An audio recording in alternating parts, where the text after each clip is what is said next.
कहना चाहेंगे। अगर दो शब्द में आपको समझ में आ जाएगा तो ठीक है, नहीं समझ में आएगा कोई बात नहीं। भगवान जी ने अब दो शब्द बोले क्या, मधुसूदन कृष्ण कन्हैया जी ने दो शब्द बोले। उन्होंने बोले क्या कि एक राज्य में एक राजा रहते थे और बहुत ही क्या दयावान धनवान वो राजा थे, और उस राजा से पूरी प्रजा जो थी बहुत सुखी थी, किसी चीज का कमी नहीं था, किसी चीज का किसी वक्त किसी समय, यानी कि कुछ भी इधर से भी देखिए कि में कमी नहीं था। एक दिन की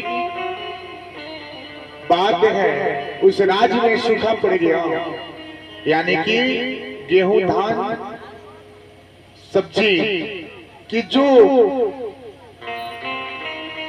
पैदावार था, जो खेती था, वो खेती क्या हुआ, सूखा हो गया। उस राज्य के सभी प्रजा अब भूख के करार पर पहुंच गए। राजा को चिंतन होने लगा क्या कि अब भंडार गृह में अब कुछ आने नहीं है, प्रजा को कैसे सुखी रखा जाए, किस तरह से सुखी रखा जाए।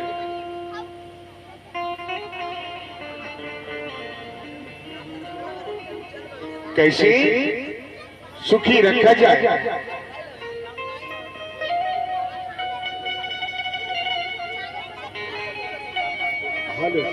अब शांति बना के बैठे। अब राजा ने तर्क वितर्क सोची। उसकी जो महामंत्री जो थे,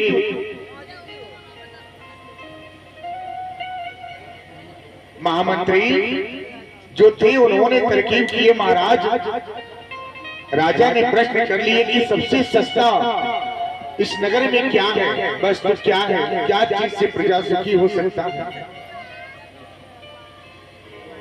उन्होंने ऐसा प्रश्न किए, कोई कुछ बोला, कोई कुछ बोला। महामंत्री ने बोले क्या महाराज, एक मांस ही ऐसा है जो सस्ता है।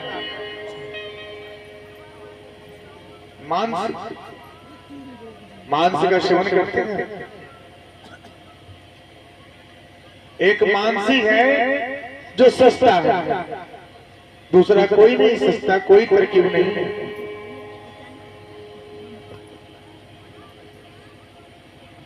अब राजा ने ऐसा प्रश्न जो उनके प्रधानमंत्री हैं, जो मंत्री हैं, उनके सामने बात पेश हुआ। मंत्री ने बोले कि महाराज, अब क्या सस्ता है, कैसे प्रजा चलेगा, इसके बारे में हम सोचे नहीं, हम सोच करके जवाब देंगे।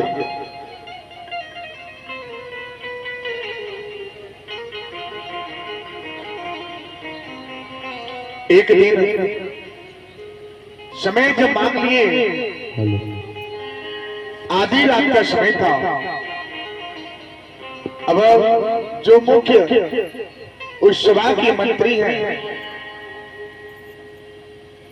अब उनके पास पहुंचे जो राजा के सबसे करीब थे। खूब अच्छा सा हिष्ट पुष्ट शरीर था। आधी रात के समय जब उनके दरवाजे पे दस्तक दिए तो उनके मन में भय उत्पन्न हो गया। करी भाई, आधी रात को कौन आ गया। अब जैसे ही उन्होंने अपना मुख्य द्वार खोला, उन्होंने अपने मंत्री को देखे। देखने के बाद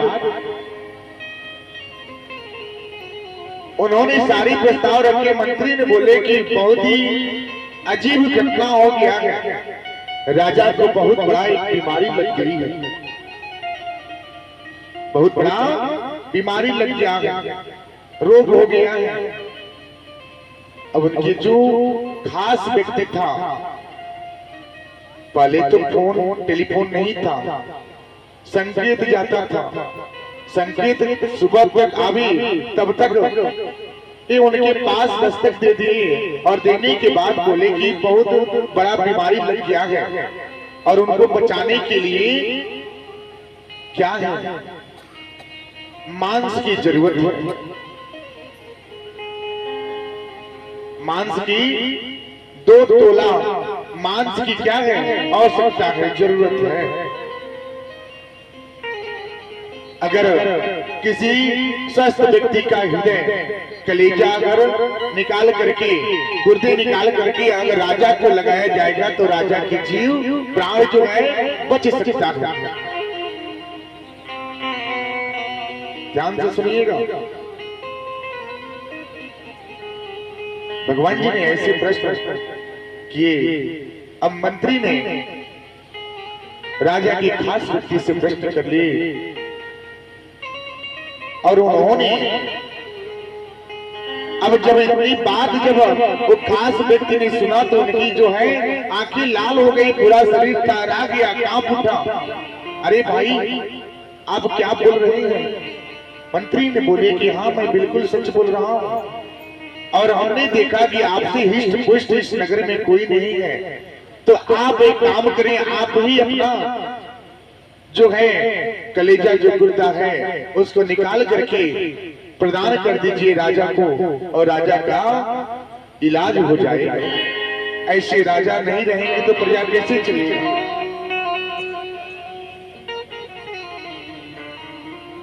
अब उस व्यक्ति तारा गया, डर गया और भागते गया अंदर और जाकर के कुछ धन सोने लेकर आए। बोले कि महामंत्री जी इसे ग्रहण कर लीजिए और कुछ नगद दे दिया, कुछ मुद्राएं भी उनको दान में दिए। बोले कि लेके जाइए, अगर दूसरा कोई मिले तो इस धन से उस कलेजे को लेकर आकर के राजा का इलाज करा दीजिए।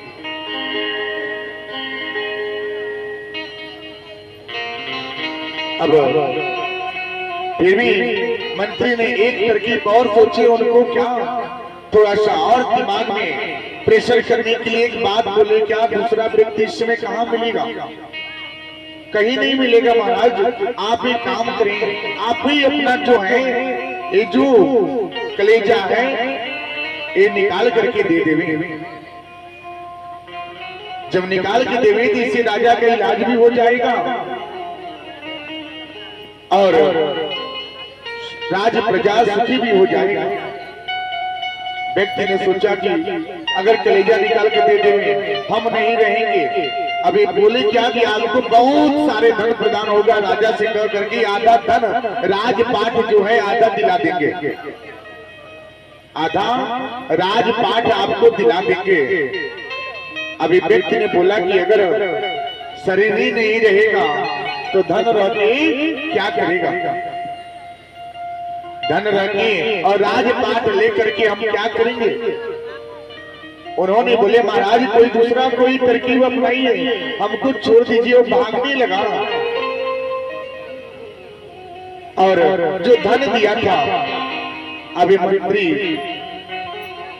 लेकर के प्रवेश होते हैं। सुबह की बेला हुआ, अब मंत्री अपने घोड़े पे सवार होकर नगर छोड़ के भाग रहा था। अब मंत्री ने बोले क्या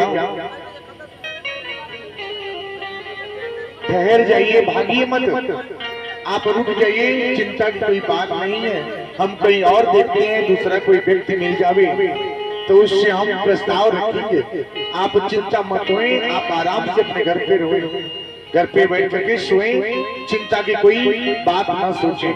फिर भी उस व्यक्ति का तो नींद खत्म हो गया, चिंता सता रहा था। अब मंत्री सुबह का बेला में राज दरबार में सब लोग पेश हुए,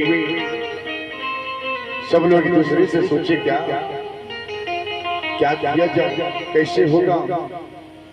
राजा का आगमन होता है, सब लोगों ने मन में सोचा अरे राजा को तो कुछ हुआ ही नहीं है, किसी नजर से देखा जाए तो इनके पास तो कोई बीमारी लगी ही नहीं है, ये तो पूर्ण रूप से स्वस्थ है। तो मंत्री ने ऐसे प्रस्ताव क्यों रखा? अब मंत्री जब प्रवेश होते हैं, होने के बाद जो रात्रि के समय में जो धन मिला था वो राजा के सामने पेश कर दिया जाता है और बोला जाता है कि महाराज ये धन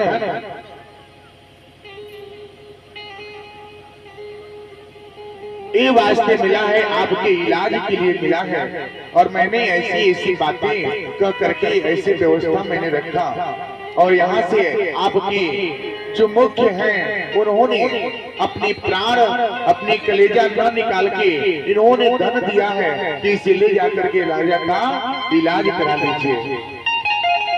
अब आप सोचिए कि दूसरे का जीव हत्या करना, दूसरे का हत्या करके मांस का सेवन करना कितना पाप लगता है मेरे भैया, कितना दोष लगता है। अगर एक जीव की हत्या करते में एक आप जीव की हत्या करते हैं तो कितना दोष लगता है। वो भी तो किसी रूप में जन्म लेगा, वो भी तो किसी रूप में आया होगा। हो सकता है कि आपके घर का पूर्वज हो सकता है कि आपका ही अंश हो, आपके जो पुत्र पुत्री जो जन्म से ही एक दिन जन्म लिए दूसरे दिन गुजर गए, हो सकता है कि उसी का अंश हो। अब उसी चीज का बलि जब आप देते हैं और उसका सेवन करते हैं तो सोचिए कि आपको कितना पाप लगता है। राजा ने निर्णय कर दिए क्या कि मांस का सेवन इस नगर में कोई नहीं करेगा, सब लोग मेहनत करेंगे, परिश्रम करेंगे और खेती बुझाएंगे। अब राजा का निर्णय सब लोगों ने सर्वमान्य हुआ, और जो सूखा पड़ा था उस सूखी जगह पे सब लोगों ने मेहनत करके परिश्रम करके अन्न की उपजाऊ बना ली। मांस तो लेना आसान है, लेकिन सोचिए कि वो भी जीव है। आपको जरा सा भी खरोच आता है तो सिसकते हैं, दर्द होता है, पीड़ा होता है, लेकिन जिसको बलि दिया जाता है सोचिए कि उसको कितना तकलीफ होता होगा। मेरी माँ, उस जीव को कितना कष्ट होता होगा। अपने जीवा को स्वाद बनाने के लिए, अपने मन की तृप्ति के लिए आप क्या करते हैं? आप एक जीव की हत्या करके अपनी भरण पोषण करते हैं, सस्ता समझ करके, मेहनत न लगे, परिश्रम न हो, और वो जब बच्चे करते हैं तो उसका पाप कितना लगता होगा। आप में कितना पाप लगता है मेरी भैया, इसके बारे में सोचिए। अभी ये बात जब वासुदेव जी ने उस शिकारी से बोले तो शिकारी ने बोले, क्या महाराज मेरी आंखें खुल गई, आज के बाद हम कभी जीव हत्या नहीं करेंगे। अब उसने शिकार करना बंद कर दिया और उस हिरण को भगवान जी के पास छोड़ करके जो उसका हथियार था, जो शिकार का हथियार था, सब कुछ परित्याग करके उस श्री कृष्ण जी के शरण में आकर के बैठ गए। थोड़े से कृपा कर दो मेरी नैया पर हो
बैठ करके अपने जीवन की दुहाई मांग रहा है क्या कि आप मुझे क्या करें, ज्ञान देवे। भगवान जी की ज्ञान से उसका जीवन कृत हो गया और जीव हत्या करना छोड़ दिया।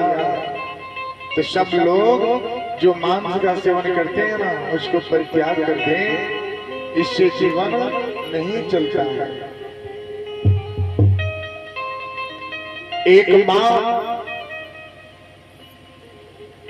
दो पुत्र को ही जन्म देती है, दो पुत्र को जन्म देती है। कैसे? कश्यप ऋषि थे और अदिति, कश्यप ऋषि और अदिति। ध्यान से सुनिएगा। पुत्र की कामना सब लोग करते हैं कि पुत्र की प्राप्ति हो, सुख समृद्धि हुई।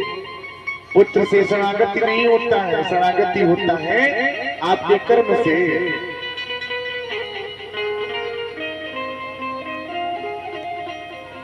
कश्यप ऋषि के आश्रम में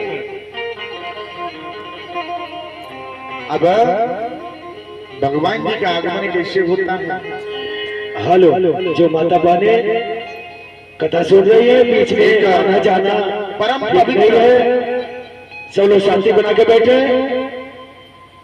परम पवित्र एक समय आता है जो भाद्रपद के शुक्ल पक्ष की द्वादशी तिथि होती है। आज क्या है? एकादशी है। आज एकादशी व्रत है। एकादशी का व्रत करने वाले कितने लोग हैं? कितने लोग जो हैं एकादशी का व्रत करते हैं? भगवान जी के एकादशी की पूजा कितनी माताएं करती हैं? आज एकादशी है और द्वादशी तिथि था। द्वादशी तिथि अगर जिसको पुत्र की कामना करना है ना, तो प्रदोष का व्रत करे। प्रदोष का व्रत यानी 13 और द्वादशी का जब मेल होता है तो उसमें प्रदोष लगता है। अब प्रदोष का जो व्रत जो माताएं करती हैं, जिसकी संतान की प्राप्ति न हो, तो पूरी समझिए 21 अगर जितने साल में प्रदोष का व्रत पड़ जावे, पूरे एक साल में जितनी प्रदोष की तिथि आवे, उस प्रदोष की तिथि का व्रत का उद्यान करती हैं, तो निश्चित ही है भगवान जी का आशीर्वाद प्रदान होगा और उनके घर पे बालक किलकारियां करेंगे। द्वादशी तिथि के दिन मध्याह्न यानी कि दोपहर के समय में माता अदिति के सन्मुख वामन भगवान जी का आगमन होता है। वामन भगवान को भगवान जी के 24 अवतार हुए। 24 अवतार में ये वामन अवतार भी है। तो उस अवतार में भगवान जी का आगमन आदित्य के घर पे होता है। दोपहर के समय है। आदित्य जब देखती है क्या, चारों तरफ उजियाला ही उजियाला हो गया।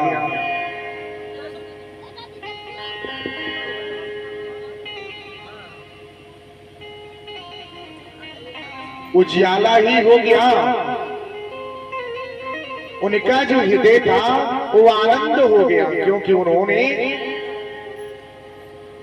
भगवान जी को वामन रूप देखे। कश्यप ऋषि भी जब सुनते हैं तो दौड़ते हुए आई और आकर के भगवान जी को उन्होंने भी देखना शुरू कर दिया।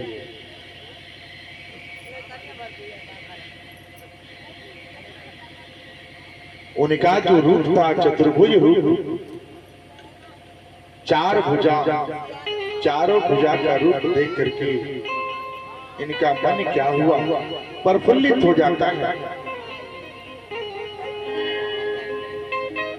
और आनंद से जयकार गूंज उठती है। यानी कि जहां भी अगर भगवान जी का अगर कथा हो ना, जहां पे कथा हुई, श्रीमद् भागवत कथा का रसमान चले, वहां पे जयकार होना चाहिए। बोला जाता है ना, बोलिए कृष्ण भगवान की जय, लक्ष्मी नारायण भगवान की जय, बोला जाता है ना। क्यों बोला जाता है? क्योंकि जयकार जहाँ पे होता है वहाँ पे भगवान जी का आगमन होता है और नकारात्मक शक्तियां वहां से खत्म होती हैं, सकारात्मक शक्तियां प्रवेश होता है।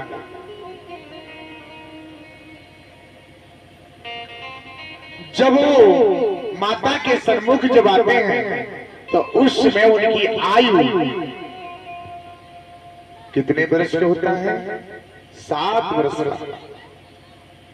मात्र 7 वर्ष की आयु होती है और 7 वर्ष की आयु लेकर के कश्यप ऋषि के पास और आदित्य के पास भगवान जी वामन रूप में आते हैं।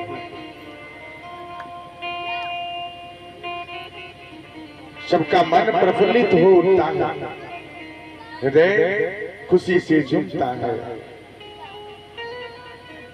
अब सब लोग 7 वर्ष की अवस्था में जो पुत्र हैं ब्राह्मण के पुत्र होते हैं, सो 7 वर्ष से उनका उपनयन संस्कार होता है। उपनयन समझते हैं? उपनयन समझते हैं? उपनयन यानी जनेऊ संस्कार। जनेऊ संस्कार होता है, उनको जनेऊ पहनाया जाता है। वेद मंत्रों से, गायत्री मंत्र से आवाहित करके उनको जनेऊ धारण कराया जाता है। और जो जनेऊ धारण किया जाता है ना, उसमें 16,000 क्या है मंत्र होते हैं,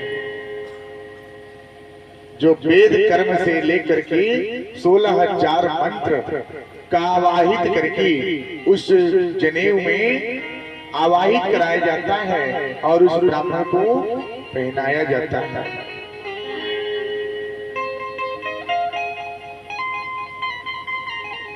जब जनेऊ होता है ना तो सन्यासी का जीवन हो जाता है। यानी कि क्या, वो भीख मांगता है, भीख मांगने के लिए, यानी कि अपने इर्द गिर्द जाता है भीख मांगने।